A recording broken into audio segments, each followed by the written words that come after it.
students, welcome to the class. In today's class, we need to learn about the expansion policy of East India Company. Yes, we have already learned about subsidiary alliance.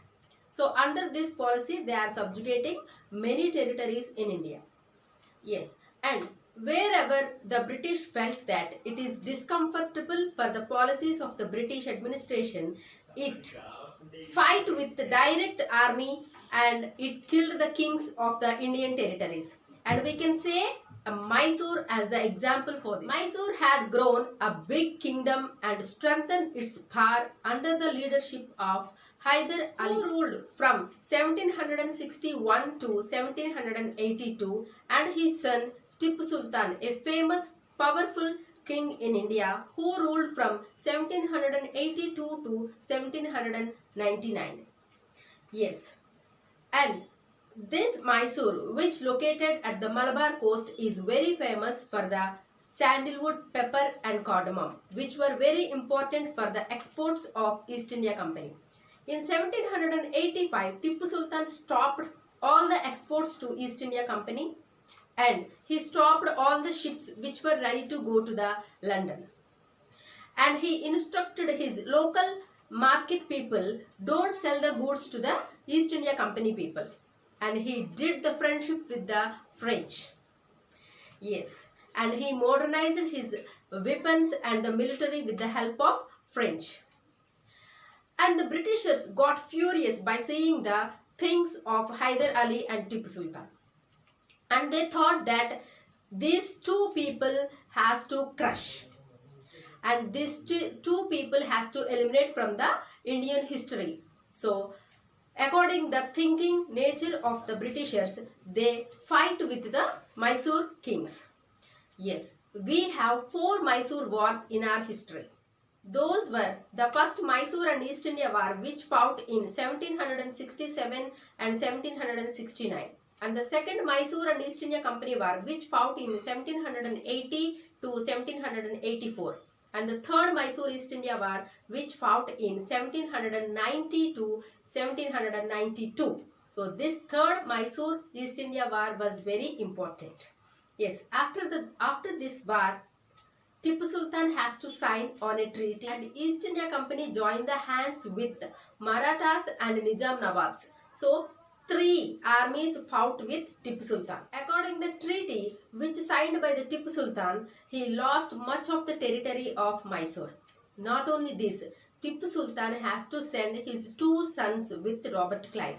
So it was very important treaty in the history of India. And the 4th Mysore and East India War, which was the last war for Mysore. So that was held in 1799 at the place of Seringapattam, which is anglicized version of the Telugu word Srirangapatnam. So that was the capital of Tipu Sultan. So in the war of 4th Mysore war between the Tipu Sultan and East India Company, Tipu Sultan defeated in the hands of East India Company and East India Company people killed Tipu Sultan and they captured his capital Seringapattam and they hand over the Mysore to the former rulers of Odia dynasty people. Yes, and they imposed the subsidiary alliance on the Mysore. By this, they captured the Mysore also. So after the capturing of the Mysore, they turned to the Marathas. Yes, Maratha kingdom was a vast and big kingdom in Indian history. It was established by the Chhatrapati Shivaji. Yes, after his death and after his son's death, Sambhaji Rao. So after his son's death, there was no popular and strongest ruler in Maratha's dynasty.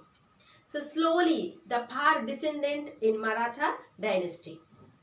So before we need to learn about how the East India Company subjugate the Marathas, we need to learn little past of the Marathas. Yes, after the third battle of the Panipat, which fought in 1761, where the Marathas defeated in the hands of Durrani, the Afghanistan king, the Marathas dynasty or the kingdom break into many pieces. And the chiefs of the Marathas dynasty divided into different groups: Scindias, Holkars, Gaikwads and Bhonsles. Yes, but these all chiefs were together with the head of Peshwa, and their administrative and military capital was Pune. All these heads formed together alliance, and they cooperate each other, and they connected with one head, I told you, Peshwa. Yes, and Mahadji Scindia and Nana Fadnis were the most famous soldiers and the statesmen in 18th century from Marathas. Yes, these Marathas subdued by the Britishers in a series of wars. Like 3 wars fought between the Marathas and East India Company. Yes, those were. The first war ended in 1782, which have no clear victory. And the second Maratha-Anglo war, which fought in 1803 to 1805. So in this, mostly the East India Company got victory, but not fully. Yes, from this war, the East India Company able to subjugate Orissa and the northern part of Narmada River, including Agra and Delhi. And the last Maratha-Anglo war, which fought in 1817 to 1819. So by this third Anglo-Maratha war, totally the Maratha dynasty collapsed, and the British East India Company established its administrative power across the Maratha. They removed the post of Peshwa and they sent the Peshwa to the Bidar, which is near to the Kanpur. And they imposed subsidiary aliens on this Maratha also. And they gave the pension to the Peshwa. Once upon a time, he was the head of Maratha, but now he is living on the pension which was given by the Britishers. Yes, by this they subjugated Marathas also. Yes, now the next part in our lesson, the climb to paramountcy. We can observe that the clear aggression policy of including territories in East India Company in 19th century. So in early 19th century, almost all territories of India came under the control of Britishers, that is East India Company. Now, the Governor General Lord Hastings, who ruled from 1813 to 1823, introduced the new policy in East India Company administration, that was paramountcy. So under this paramountcy policy, the Indian kings who won't listen the word of the British or who refused to listen the word of British, that territories can subjugate into the East India Company. So they can threaten the king to annex those territories. Annex means to add. We can say that this was one of the aggressive policies of East India Company, and under this policy many of the Indian small territories include or annexed to the East India Company. Yes, they have added many small Indian territories into the East India Company by applying this paramountcy. So paramountcy means the word, the British East India Company word was the supreme word to the Indians. So who did not listen the word of the British East India Company, they can be included into the territories can be included into the British East India Company. Yes, even though how many types of the policies the East India Company imposed in India, the Indians are not that much easily subjugated to the Britishers. If you take the example of when East India Company would like to annex a small kingdom in India, Kittur.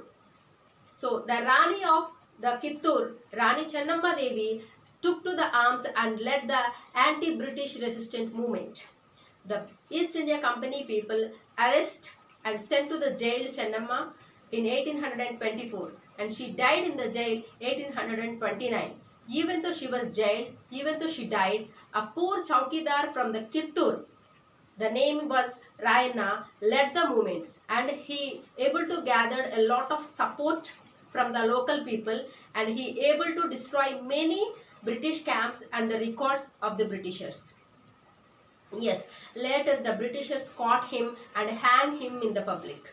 So these type of events are there in our Indian history. So the small territories or the small kingdoms also revolt against the Britishers.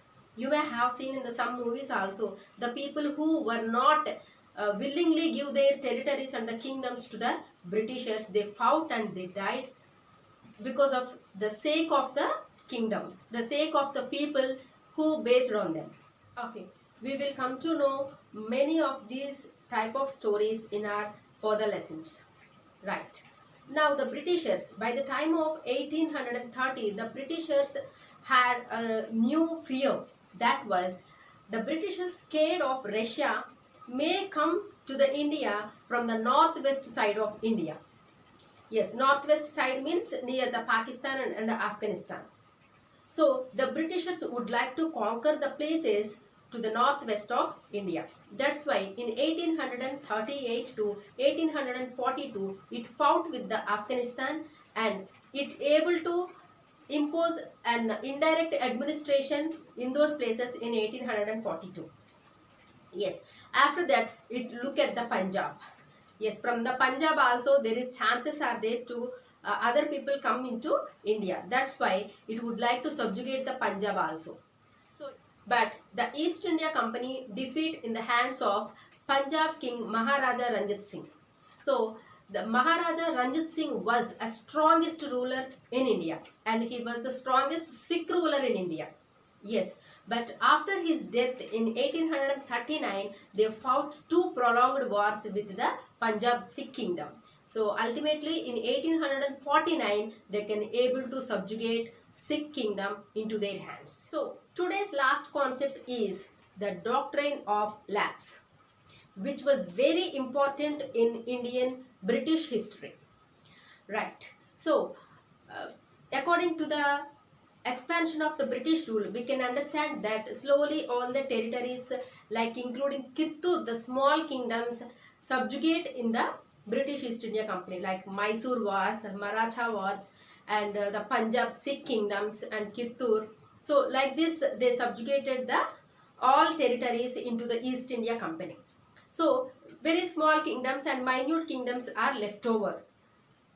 Then the Dalhousie, the Governor General who ruled from the 1848 to 1856, devised a new policy, that is the doctrine of lapse.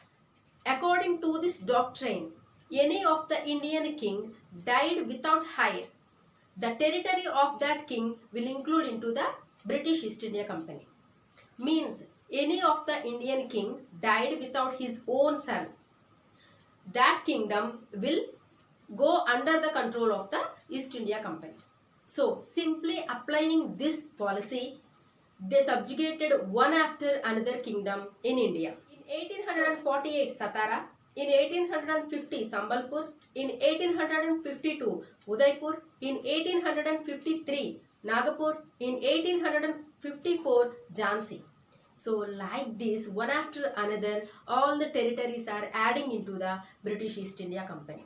Yes, they able to capture the Awadh also. So they imposed the subsidiary aliens on the head of the Awadh and they taken over the Awadh administration. When they are subjugating the Awadh, they told one more story to the people of the Awadh. That was, the Awadh Nawab was not good and he is not able to administrate properly. That's why in order to protect the people of the Awadh, this British East India Company taken over the Awadh from the Nawab. Yes, they told this story and they subjugate the Awadh into the administration of East India Company. So by the end of 1856, almost all Indian territories are including in the East India Company. After capturing all these territories, how the East India Company is setting up new administration, we will see in the next class. Thank you.